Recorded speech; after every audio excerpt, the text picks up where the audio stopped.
him. I want to watch the news. Are you making headway at least? This is the news.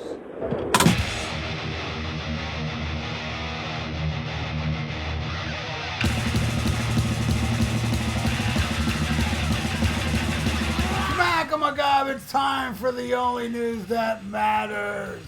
And Mötley Crüe has canceled their planned Crue Year's Eve 2020 concert scheduled to take place at Thousand Palms in California this New Year's Eve, December 31st. On Thursday, December 21st, just 10 days ahead of the scheduled gig, Mötley Crüe explained why they were canceling the show in a brief statement. And this is what they said. They said, "It is with deep regret we must inform you that Crue Year's Eve in Palm Springs is being canceled." The band said in a post this afternoon. They said the very short time frame to produce this event resulted in an issue beyond our control. Mötley Crüe added before concluding their message, hopefully, "We look forward to seeing you in 2024. But fear not, Crue-tards. New Mötley Crüe music is on the way, according to Mötley Crüe's bassist, Nikki Sixx.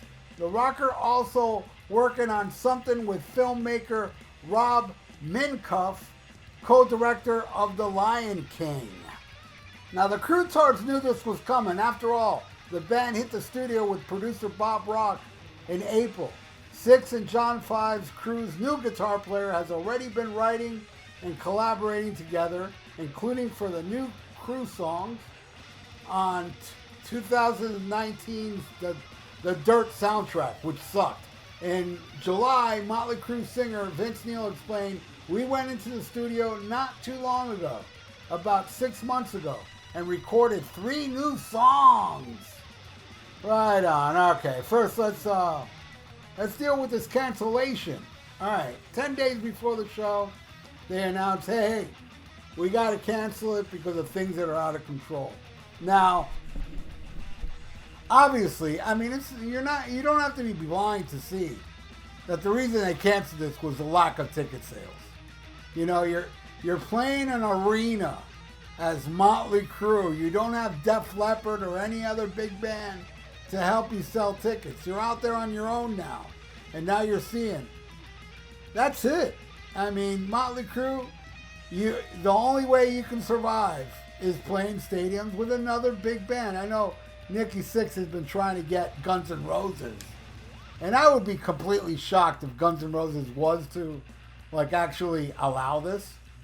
Actually go for it. And you know, if they do, Mötley Crüe will always have to open for Guns N' Roses, but I don't know. I'd be shocked if Guns N' Roses would fall for it. I don't see it happening. Mötley Crüe, you're done.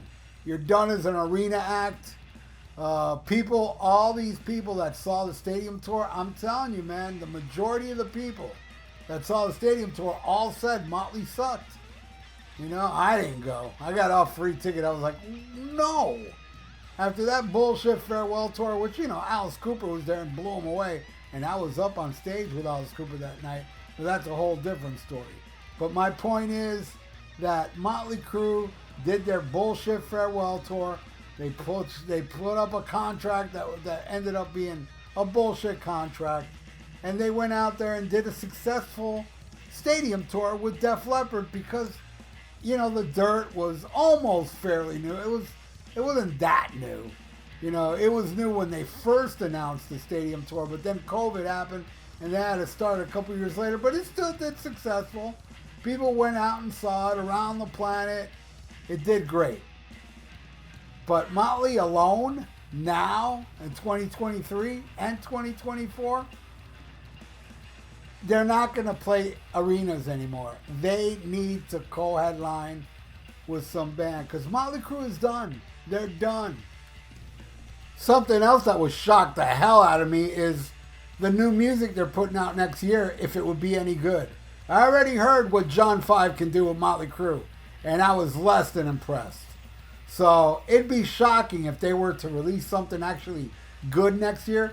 But even if they did, even if they I mean, hypothetically speaking, because you know this would never happen. But even if they made the greatest Motley Crue album ever, people don't care that go see the concerts. They just want to hear Wild Side, Home Sweet Home, you know, and Smoking in the Boys' Room and all the stupid hits that they had, Girls, Girls, Girls and stuff like that. Nobody's going to want to hear the new songs. If they're really good, nobody's going to want to hear it. Well, I can't confirm this to be true, but I did read online, somebody wrote that they checked, you know, the ticket sales of that show the day before the cancellation, and he said 25% of the arena was sold. Now, I don't know if this will be is this true or not, but it sure would make sense, wouldn't it? I mean, I can totally see Motley Crue sell that much for an arena show. And it doesn't matter if it's New Year's Eve. Any day, you know? And plus, you think about it, a lot of people are like, do I want to really spend my New Year's Eve watching Vince, like, sing horribly, Nikki Sixx uses tapes, and, you know, in some parts, Tommy does as well, according to Mick Mars, and everybody knows it. They came out, Motley Crue came out saying, hey man, we don't use tapes, but also, they also said, hey man, here's a contract, we're not going to tour anymore back in 2015. So, you know, they are known not to be very honest. And honestly, you know, I think it's damaged them a lot.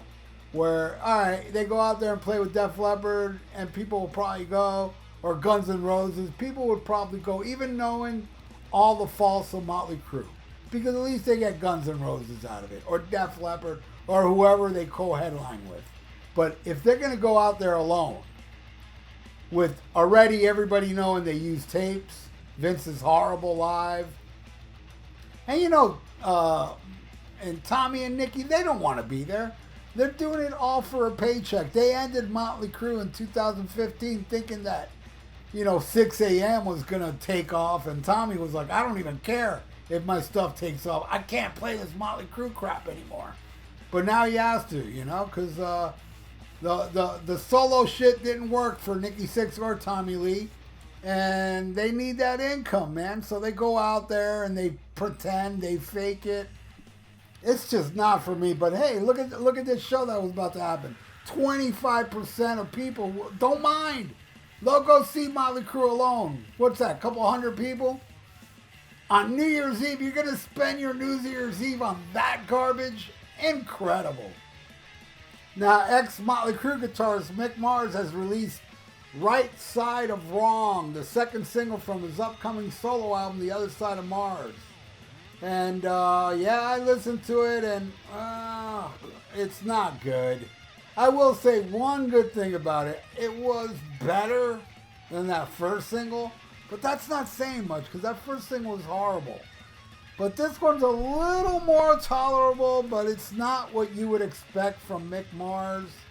This kind of like trying to be, you know, play music, today's rock music. It's like, Jesus Christ, you're 110 years old, man. It ain't going to work. Even if, you know, your songs would appeal to the young people will not waste their time listening to something from the ex-guitar player of Motley Crue. And that goes for every band. There's a lot of bands out there that would release stuff that, you're under that band name. No, even if it's good, we're not going to promote it. It's just the lame part of being part of the past. And Mick Mars, your new song sounds like it would appeal to kids. Not me. It's not for me. But it sounds like youthful, like the youthful kid music. But nobody will check it out because nobody cares. I mean, the youth today don't even know who Mick Mars is in the first place. You know, Motley Crue, they'll be like, oh yeah, that Netflix movie. You know? Because nobody cares. That's why, you know, this arena show sold 25%. But that's it. What do you all think? Leave it in the comments below. Do you think, like I do, the reason they canceled the show on New Year's Eve is from lack of ticket sales? To me, it seems very obvious. You know, since they've been back, the only headline show they ever did was like, wasn't it like in New Jersey at a casino or something with John Five? And it was John Five's first show. So maybe it was a bigger place than a casino, But I'm telling you, most people went to see that because of John 5 being in the band. But that, you know, that magic's worn off. And I want to thank you all for watching The Only News That Matters. And please subscribe to my channel if you haven't, and ring that little notification bell. I really would appreciate that. And like the video. It's good for the YouTube algorithms. So stay frosty, listen to Black Sabbath, and smack 'em a gob. Farewell and adieu to you fair Spanish ladies. Farewell and adieu, you ladies of Spain. For we've received orders for to sail back to Boston. And so never more shall we see you again.